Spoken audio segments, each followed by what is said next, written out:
शांति। 28 मई 2025 बाबा के महावाक्य। मीठे बच्चे, अभी ड्रामा का चक्कर पूरा होता है। तुम्हें शीरखंड बनकर नई दुनिया में आना है। वहाँ सब शीरखंड है, यहाँ लून पानी है। प्रश्न: तुम त्रिनेत्री बच्चे किस नॉलेज को जानकर त्रिकालदर्शी बन गए हो? उत्तर: तुम्हें अभी सारे वर्ल्ड की हिस्ट्री, ज्योग्राफी की नॉलेज मिली है। सतयुग से लेकर कलयुग अंत तक की हिस्ट्री, ज्योग्राफी तुम जानते हो। तुम्हें ज्ञान का तीसरा नेत्र मिला कि आत्मा एक शरीर छोड़ दूसरा लेती है। संस्कार आत्मा में है। अब बाप कहते हैं, बच्चे नाम रूप से न्यारा बनो। अपने को आत्मा अशरीरी समझो। गीत धीरज धर मनवा। ओम शांति। कल्प कल्प बच्चों को कहा जाता है और बच्चे जानते हैं, दिल होती है कि जल्दी सतयुग हो जाए तो इस दुख से छूट जाए। परंतु ड्रामा बहुत धीरे धीरे चलने वाला है। बाप धीरज देते हैं, बाकी थोड़े रोज हैं। बड़ों द्वारा भी आवाज सुनते रहेंगे। दुनिया बदलनी है। जो भी बड़े हैं, पोप जैसे, वह भी कहते हैं दुनिया बदलने वाली है। अच्छा, फिर पीस कैसे होगी? इस समय सब लून पानी है। अभी हम शीरखंड हो रहे हैं। उस तरफ दिन प्रतिदिन लून पानी होते जाते हैं। आपस में लड़ झगड़ कर खत्म होने वाले हैं। तैयारियां हो रही हैं। ये ड्रामा का चक्कर अब पूरा होता है। पुरानी दुनिया पूरी होती है, नई दुनिया की स्थापना हो रही है। नई दुनिया सो पुरानी, पुरानी सो नई दुनिया फिर बनेगी। इसको दुनिया का चक्कर कहा जाता है, जो फिरता रहता है। ऐसे नहीं, लाखों वर्ष बाद पुरानी दुनिया नई होगी। नहीं, तुम बच्चे अच्छी रीति जान चुके हो, भक्ति बिल्कुल ही अलग है। भक्ति का कनेक्शन रावण के साथ है, ज्ञान का कनेक्शन राम के साथ है। यह तुम अभी समझ रहे हो। अभी बाप को बुलाते भी हैं, हे पतित पावन आओ, आकर नई दुनिया स्थापन करो। नई दुनिया में जरूर सुख होता है। अब बच्चे छोटे अथवा बड़े सब जान गए हैं कि अभी घर चलना है। यह नाटक पूरा होता है। हम फिर से सतयुग में जाएंगे, फिर 84 जन्मों का चक्कर लगाना है। स्व आत्मा को दर्शन होता है। सृष्टि चक्र का अर्थात आत्मा को ज्ञान का तीसरा नेत्र मिला है। उसको कहा जाता है त्रिनेत्री। अभी तुम त्रिनेत्री हो और सभी मनुष्यों को यह स्थूल नेत्र है। ज्ञान का नेत्र कोई को नहीं है। त्रिनेत्री बने तब त्रिकालदर्शी बने, क्योंकि आत्मा को ज्ञान मिलता है ना।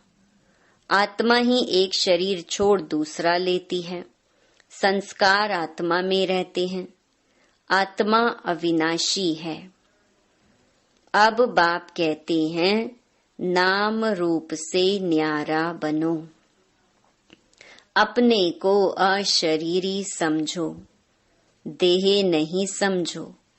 यह भी जानते हो, हम आधा कल्प से परमात्मा को याद करते आए हैं।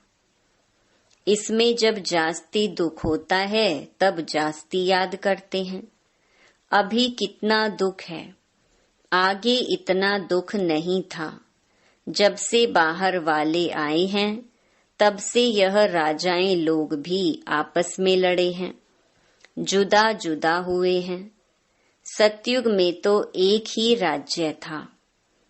अभी हम सतयुग से लेकर कलयुग अंत तक हिस्ट्री ज्योग्राफी समझ रहे हैं। सतयुग त्रेता में एक ही राज्य था। ऐसे एक ही डायनेस्टी कोई की होती नहीं। क्रिश्चियन में भी देखो फूट है। वहां तो सारा विश्व एक के हाथ में रहता है। वह सिर्फ सतयुग त्रेता में ही होता है। यह बेहद की हिस्ट्री ज्योग्राफी अभी तुम्हारी बुद्धि में है।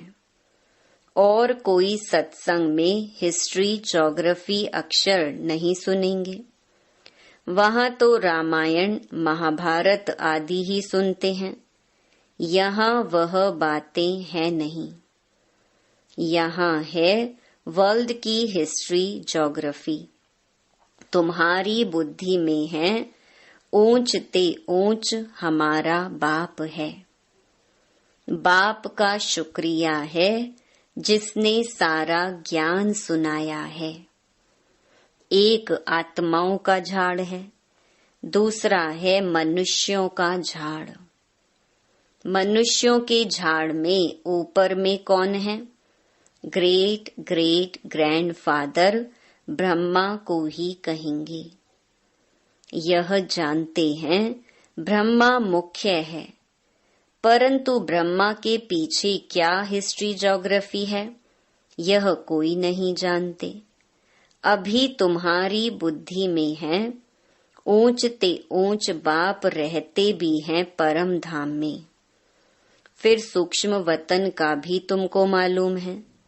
मनुष्य ही फरिश्ता बनते हैं, इसीलिए सूक्ष्म वतन दिखाया है। तुम आत्माएं जाती हो, शरीर तो सूक्ष्म वतन में नहीं जाएगा। जाते कैसे हैं? उनको कहा जाता है तीसरा नेत्र, दिव्य दृष्टि अथवा ध्यान भी कहते हैं। तुम ध्यान में ब्रह्मा विष्णु शंकर को देखते हो। लोग दिखलाते हैं शंकर के आँख खोलने से विनाश हो जाता है। अब इनसे तो कोई समझ न सके। अभी तुम जानते हो विनाश तो ड्रामा अनुसार होना ही है। आपस में लड़कर विनाश हो जाएंगे। बाकी शंकर क्या करते हैं? यह ड्रामा अनुसार नाम रख दिया है। तो समझाना पड़ता है ब्रह्मा विष्णु शंकर तीन हैं। स्थापना के लिए ब्रह्मा को रखा है, पालना के लिए विष्णु को, विनाश के लिए शंकर को रख दिया है। वास्तव में यह बना बनाया ड्रामा है। शंकर का पार्ट कुछ भी है नहीं। ब्रह्मा और विष्णु का पार्ट तो सारे कल्प में है। ब्रह्मा सो विष्णु, विष्णु सो ब्रह्मा। वास्तव में यह बना बनाया ड्रामा है। शंकर का पार्ट कुछ भी है नहीं। ब्रह्मा और विष्णु का पार्ट तो सारे कल्प में है। ब्रह्मा सो विष्णु, विष्णु सो ब्रह्मा। ब्रह्मा के भी 84 जन्म पूरे हुए तो विष्णु के भी पूरे हुए। शंकर तो जन्म मरण से न्यारा है, इसलिए शिव और शंकर को फिर मिला दिया है।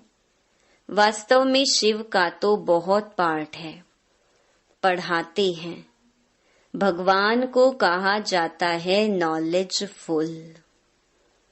अगर वह प्रेरणा से कार्य करता तो सृष्टि चक्र का ज्ञान कैसे देता? इसीलिए बाप समझाते हैं बच्चे, प्रेरणा की तो कोई बात ही नहीं। बाप को तो आना पड़ता है। बाप कहते बच्चे, मेरे में सृष्टि चक्र का ज्ञान है।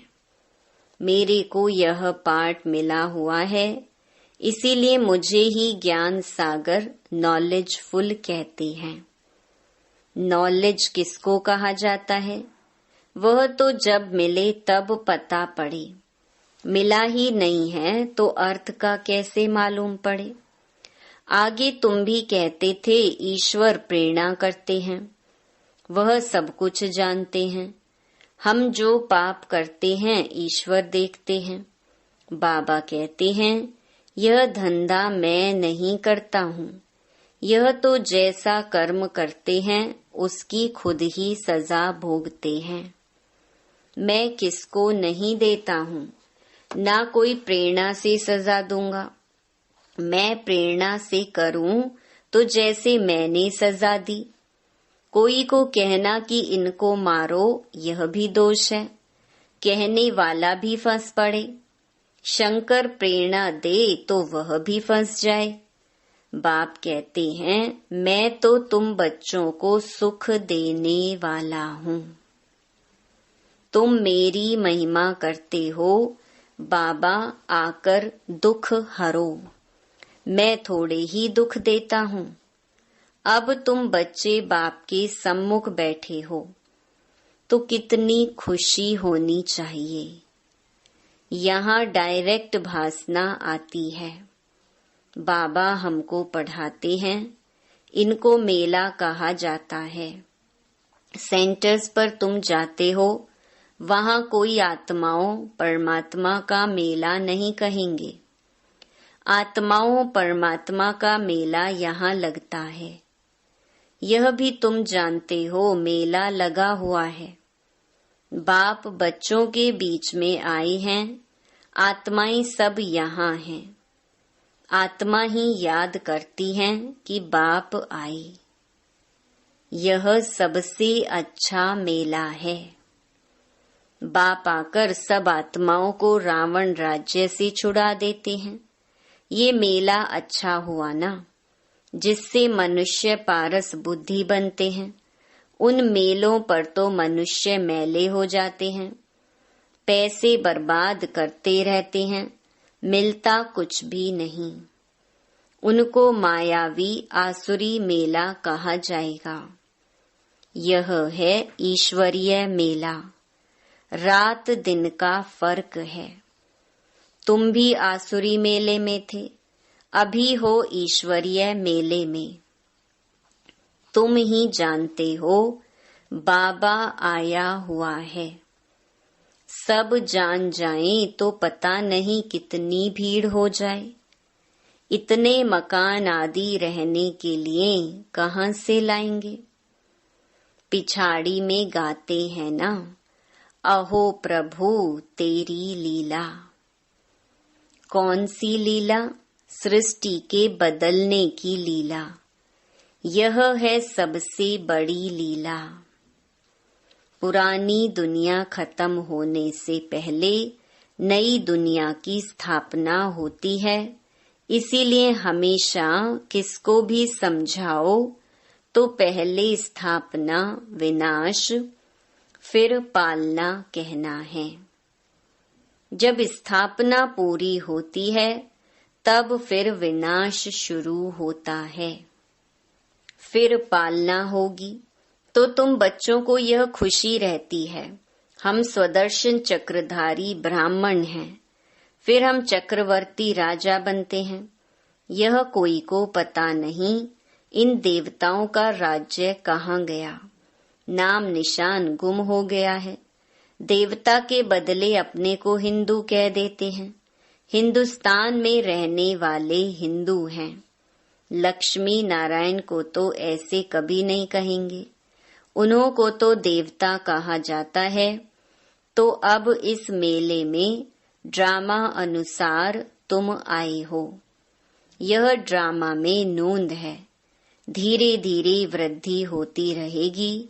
तुम्हारा जो कुछ पाठ चल रहा है फिर कल्प बाद चलेगा। यह चक्कर फिरता रहता है, फिर रावण राज्य में आसुरी पालना होगी।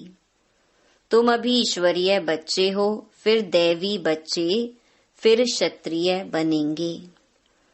तुम जो अपवित्र प्रवृत्ति वाले बन गए थे, सो फिर पवित्र प्रवृत्ति वाले बनते हो। हैं तो यह भी दैवी गुण वाले मनुष्य ना। बाकी इतनी भुजाएं आदि दे दी हैं। विष्णु कौन है यह कोई बता न सके। महालक्ष्मी की भी पूजा करते हैं। जगत अम्बा से कभी धन नहीं मांगते हैं।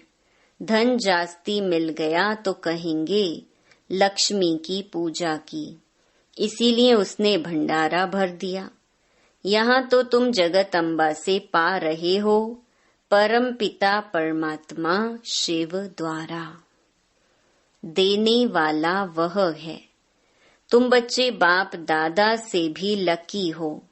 देखो जगदम्बा का कितना मेला लगता है, ब्रह्मा का इतना नहीं। ब्रह्मा को तो एक ही जगह बिठा दिया है। अजमेर में बड़ा मंदिर है। देवियों के मंदिर बहुत हैं, क्योंकि इस समय तुम्हारी बहुत महिमा है। तुम भारत की सेवा करते हो, पूजा भी तुम्हारी जास्ती होती है। तुम लकी हो। जगत अम्बा के लिए ऐसे कभी नहीं कहेंगे कि वह सर्वव्यापी है। तुम्हारी महिमा होती रहती है। ब्रह्मा विष्णु शंकर को भी सर्वव्यापी नहीं कहते। मुझे कह देते कण कण में है। कितनी ग्लानि करते हैं। तुम्हारी मैं कितनी महिमा बढ़ाता हूँ। भारत माता की जय कहते हैं ना। भारत माता तो तुम हो ना, धरणी नहीं। धरणी आदि जो अब तमो प्रधान है, सतयुग में सतो प्रधान हो जाती है। इसीलिए कहते हैं देवताओं के पैर पतित दुनिया में नहीं आते। जब सतो प्रधान धरणी होती है तब आते हैं। अभी तुमको सतो प्रधान बनना है।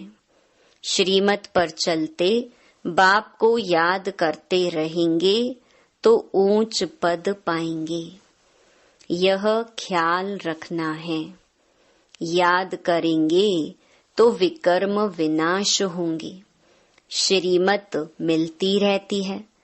सतयुग में तो तुम्हारी आत्मा पवित्र कंचन हो जाती है, तो शरीर भी कंचन मिलता है। सोने में खाद पड़ती है तो फिर जेवर भी ऐसा बनता है। आत्मा झूठी तो शरीर भी झूठा। खाद पड़ने से सोने का मूल्य भी कम हो जाता है। तुम्हारा मूल्य अब कुछ भी नहीं है। पहले तुम विश्व के मालिक 24 कैरेट थे, अभी 9 कैरेट कहेंगे। यह बाप बच्चों से रूह रिहान करते हैं। बच्चों को बैठ बहलाते हैं। जो तुम सुनते सुनते चेंज हो जाते हो। मनुष्य से देवता बन जाते हो। वहाँ हीरे जवाहरातों के महल होंगे। स्वर्ग तो फिर क्या। वहाँ के शूबी रस आदि भी तुम पीकर आते हो। वहाँ के फल ही इतने बड़े बड़े होते हैं। यहाँ तो मिल ना सके। सूक्ष्म वतन में तो कुछ है नहीं। अभी तुम प्रैक्टिकल में जाते हो। यह है आत्मा और परमात्मा का मेला। इनसे तुम उज्जवल बनते हो। तुम बच्चे जब यहाँ आते हो तो फ्री हो। घर बार धंधे आदि का कोई फुरना नहीं है। तो यहाँ तुमको याद की यात्रा में रहने का चांस अच्छा है। वहाँ तो घर घाट आदि याद आता रहेगा। यहाँ तो कुछ है नहीं। रात को 2 बजे उठकर यहाँ बैठ जाओ। सेंटर्स पर तो रात को तुम जा नहीं सकते। यहाँ तो सहज है। शिव बाबा की याद में आकर बैठो और कोई याद ना आए। यहाँ तुमको मदद भी मिलेगी। सवेरे जल्दी सो जाओ, फिर सवेरे उठो। 3 से 5 बजे तक आकर बैठो। बाबा भी आ जाएंगे, बच्चे खुश होंगे। बाबा है योग सिखलाने वाला, यह भी सीखने वाला है। तो दोनों बाप और दादा आ जाएंगे। फिर यहाँ और वहाँ योग में बैठने के फर्क का भी पता पड़ेगा। यहाँ कुछ भी याद नहीं पड़ेगा, इसमें फायदा बहुत है। बाबा राय देते हैं, यह बहुत अच्छा हो सकता है। अब देखें, बच्चे उठ सकते हैं। कईयों को सवेरे उठने का अभ्यास है। तुम्हारा संन्यास है 5 विकारों का और वैराग्य है सारी पुरानी दुनिया से। अच्छा, मीठे मीठे सिकिलधे बच्चों प्रति मात पिता बाप दादा का याद प्यार और गुड मॉर्निंग। रूहानी बाप की रूहानी बच्चों को नमस्ते। धारणा के लिए मुख्य सार। पहला, अभी सृष्टि बदलने की लीला चल रही है, इसीलिए स्वयं को बदलना है। शीरखंड होकर रहना है। दूसरा, सवेरे उठकर एक बाप की याद में बैठना है। उस समय और कोई भी याद ना आए। पुरानी दुनिया से बेहद का वैरागी बन 5 विकारों का संन्यास करना है। वरदान, बेहद की स्थिति में स्थित रहे। सेवा के लगाव से न्यारे और प्यारे विश्व सेवाधारी भव। विश्व सेवाधारी अर्थात बेहद की स्थिति में स्थित रहने वाले। ऐसे सेवाधारी सेवा करते हुए भी न्यारे और सदा बाप के प्यारे रहते हैं। सेवा के लगाव में नहीं आते, क्योंकि सेवा का लगाव भी सोने की जंजीर है। यह बंधन बेहद से हद में ले आता है। इसीलिए देह की स्मृति से, ईश्वरीय संबंध से, सेवा के साधनों के लगाव से न्यारे और बाप के प्यारे बनो, तो विश्व सेवाधारी का वरदान प्राप्त हो जाएगा और सदा सफलता मिलती रहेगी। स्लोगन, व्यर्थ संकल्पों को 1 सेकंड में स्टॉप करने की रिहर्सल करो तो शक्तिशाली बन जाएंगे। अव्यक्त इशारे, रूहानी रॉयल्टी और प्योरिटी की पर्सनालिटी धारण करो। आप सबकी पहली प्रवृत्ति है अपनी देह की प्रवृत्ति, फिर है देह के संबंध की प्रवृत्ति। तो पहली प्रवृत्ति देह की हर कर्मेंद्रिय को पवित्र बनाना है। जब तक देह की प्रवृत्ति को पवित्र नहीं बनाया है, तब तक देह के संबंध की प्रवृत्ति, चाहे हद की हो चाहे बेहद की हो, उसको भी पवित्र नहीं बना सकेंगे।